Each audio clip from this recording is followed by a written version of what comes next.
Alright guys, welcome back to F1 News, and with Carlos Sainz taking the first pole position of his Formula 1 career at the Silverstone Grand Prix for tomorrow, Max Verstappen though still probably going to be the favourite for the race, and he's been questioned about the kind of jeers, the boos that have been going on in the British crowd this weekend. Hamilton lets his thoughts be known on the matter, but Verstappen's like, look, people might not like me, but I don't care one single bit. Very much enjoyed your thoughts in the comment section below. Hit the like button if you enjoy, subscribe if you're new as always, I'd greatly appreciate it. Really to the channel, lots of great support the last few days, let's keep it rolling on towards 3k, plenty to discuss. Keanu Reeves, he was in the garage, unfortunately, of the Aston Martin garage, which, look, it wasn't pretty for them today. Plenty to talk about, of course. It was a wet qualifying. It was an absolute mess, to be honest, right? Because Silverstone, when it rains, it's always interesting, because some sectors often get much wetter and trickier than others, and then the rain was kind of on and off, so, like, no one really knew when the good laps were going to come in during this whole thing, and it did create an awful lot of chaos, actually. But anyway, earlier in the day, it was FP3. That was in the drive. Ferrari, once again, were kind of suffering some issues, some weird upshifting thing Leclerc was talking about right here. Didn't have the greatest session for him, and this was actually interesting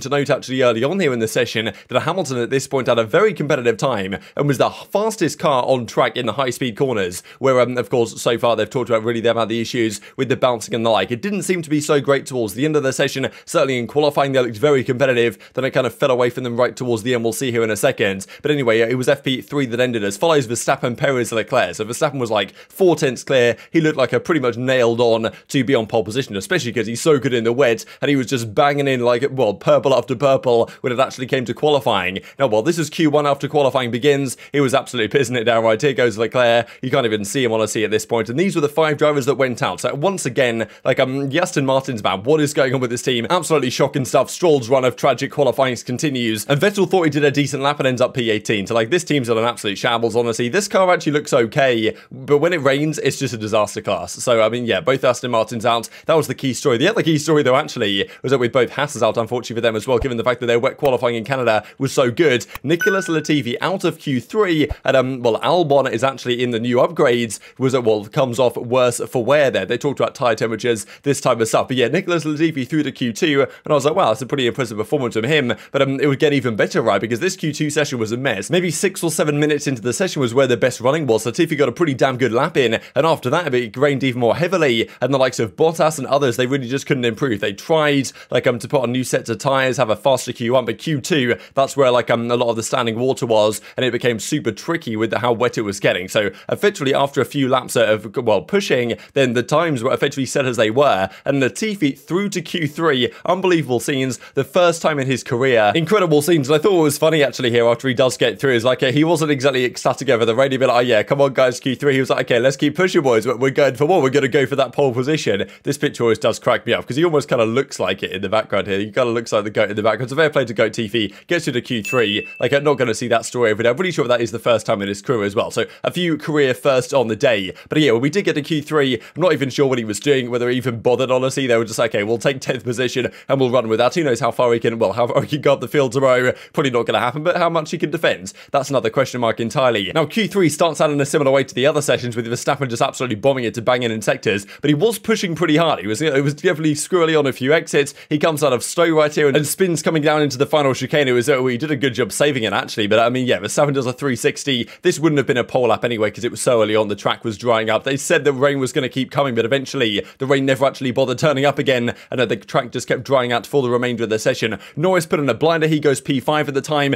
Like, at this point, it was absolute chaos who was going to get pole, because Verstappen was looking great the entire weekends, and then when it actually came to putting together a really comfortable lap in the final session, which I thought he was going to nail on a couple of occasions, he couldn't quite do it right. And in the end, it's Carlos Sainz, would you believe, that actually makes it happen. And despite both Mercedes being so close all day, and like there or thereabouts in Q1, Q2, in practice as well, in the final session in Q3, it kind of fell away from them a bit. I was kind of unsure what was going on, because the TV direction was so bad. I couldn't tell what they were doing, because I think, like a lot of drivers, the likes of Verstappen, Vettel just kept doing push laps, right? Just another lap, just banging them in. And I'm pretty sure the Mercedes guy said, okay, like, leave off a lap, cool down at whatever, and then go again. And I think maybe Hamilton's brakes or Russell's tyres or whatever, they didn't have quite the perfect setup going into that final flying lap, where of course they couldn't improve as much as they would have liked to have done. Still did look competitive this weekend, but Hamilton's going to be frustrated given the fact that the wet did open up the opportunity for Mercedes to do something here, to end up P5 regardless, where that of course has been their placing pretty much all season so far. But it's Carlos Sainz that takes the pole. A remarkable final set of laps, because Leclerc was absolutely bombing it. He then spun out, and then I think the yellow flag caused Verstappen to lift slightly. He then lost a couple of tenths there. Of course, Leclerc's lap was ruined anyway, and Sainz just puts together a pretty good lap, a decent lap. He was kind of surprised it was a pole lap because it wasn't anything special, but it was good enough for pole. His first pole of his career. Awesome stuff for Carlos Sainz, of course, because he's talked the last couple of weeks the fact that he's been kind of getting used to the car a little bit more now than he was before. Feels like this is his chance to be competitive. And like he was like, yeah, it was terrible out there. How did I even get P1? Kept it together like a smooth operator. So fair play. And this from Nate Saunders, who's been saving this up for a while. Carlos Sainz becomes the 6th driver in F1 history with car in their name to take an F1 pole position. These are some of the other ones. Daniel Ricciardo doesn't count because he's got an eye. Alberto Ascari, Giancarlo Fisichella, among others, have this legendary attribute to them. So fair play to Carlos Sainz. Congratulations to him. 150th Grand Prix, gets his first pole position. Of course, that puts Ferrari in a decent position, honestly, because they go into Sunday ahead of Verstappen, but still, Verstappen on the front row. Who knows what would have happened if Leclerc didn't mess up and spin on the final lap. He could have been on pole position. Sainz might have been there. Verstappen might have been there. Who knows what could have happened, right? But in the end, Perez gets P4 anyway, and it's the Mercedes behind that. And Russell, with a couple of mistakes on the final lap, he falls behind Norris and Alonso, so that's going to be an exciting battle tomorrow regardless. And definitely Mercedes do believe in terms of race pace, they do have more to give. Whether they're going to be able to actually catch up in Hamilton's case to the kind of front guys, that of course remains to be seen. And Verstappen says maybe he would have got pole position if not for being hindered with the yellow flag that came out on the final lap. And even as well, this kind of source points out right here that Leclerc was about 3/10 faster than Verstappen on the final lap. So it did look like again Leclerc was going to put together a pole position lap. Doesn't happen this time. It's Sainz that takes it away. And well, these are some of the responses, right? So Verstappen, after the qualifying session concludes, of course, so far this weekend hasn't exactly had the fondest of receptions for the kind of home British crowd at Silverstone. To be expected, in fairness, the other way around. Like you know, Hamilton goes to Belgium, to the Netherlands. Like there's going to be a different reception over there, right, than we see for Verstappen at home. There's always talk about this. From my perspective, it's kind of just sports, right? Like you know, teams and fans are going to cheer for their teams. They're going to boo and not particularly like the opposition. That's generally just how it goes. I do feel like Verstappen in a way is somewhat harshly done by, because it's not his fault what happened at Abu Dhabi last year. He just took what was there to be taken. But I believe if things last year went differently to how they did, then I'm sure the reception would have been somewhat different here, right? But he does respond to kind of the crowd, the jeering, the booing, that he's not got the fondest reception, as I say. If they want to do that, if they want to cheer, then they can. I love being here. A great track, generally a nice atmosphere. Maybe some people don't like me, but I don't care, right? So I think a good response from Verstappen really doesn't matter what the guys there are going to think. This is how these sports work with the different crowds. Sometimes you're going to get a good reception, sometimes you're not. But this is Verstappen's perspective, and Hamilton honestly doesn't think that the crowd should be doing that anyway, right? And of course it makes sense. I think Hamilton's kind of above this type of stuff. Of course he loves the home crowd and probably wanted to do a better job for them today than he ended up doing. Like looked like he was on form to get a front row lockout here. I'm pretty sure the last time he didn't get a front row lockout was back in 2014,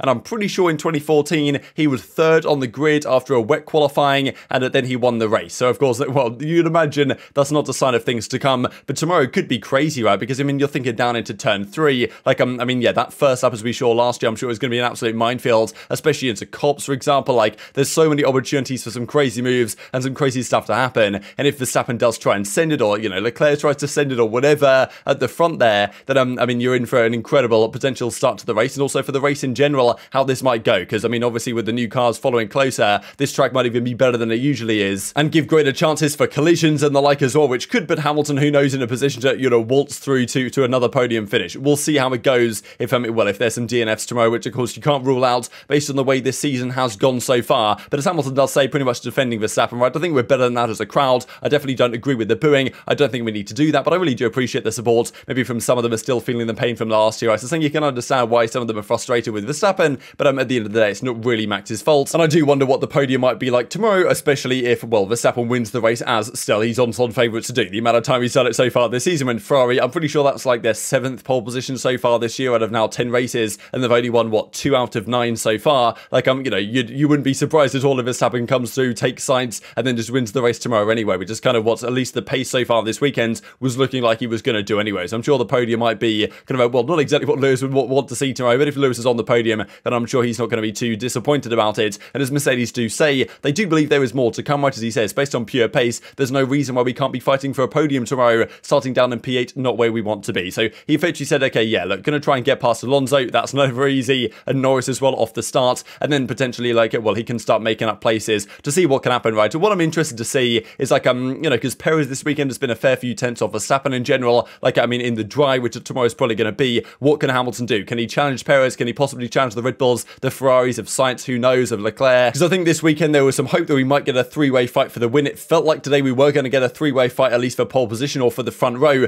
Turns out wasn't really the case. Tomorrow might be a different story though, because certainly the Mercedes so far this year has been stronger in the race than it has been in qualifying. These are the final classifications just to look through, because a few few other things of note here. Latifi, of course, P10 at the end. Congratulations to him. But Zhou Guanyu, man, of course, Bottas out in P12. Again, I believe for the third race in a row now, Zhou out-qualifies Bottas, gets into Q3. I'm pretty sure that's his highest ever start in P9. So awesome run for him. Like, yeah, just great performance on the whole. Alonso maximizes his position as well. I'm just hoping that Alpine don't screw up the strategy so badly tomorrow that somehow Alonso ends up like, you know, P10 and Ocon's P8 or something, or, you know, even P6 as Ocon just somehow manages to magically appear in when a lot of the top cars DNF. So anyway, an exciting race to come. Very much enjoyed your thoughts on all this stuff in the comment section below. Hit the like button if you enjoyed. Subscribe if you are new as always. Thank you for watching as always. Take care of yourselves, and I'll see you next time.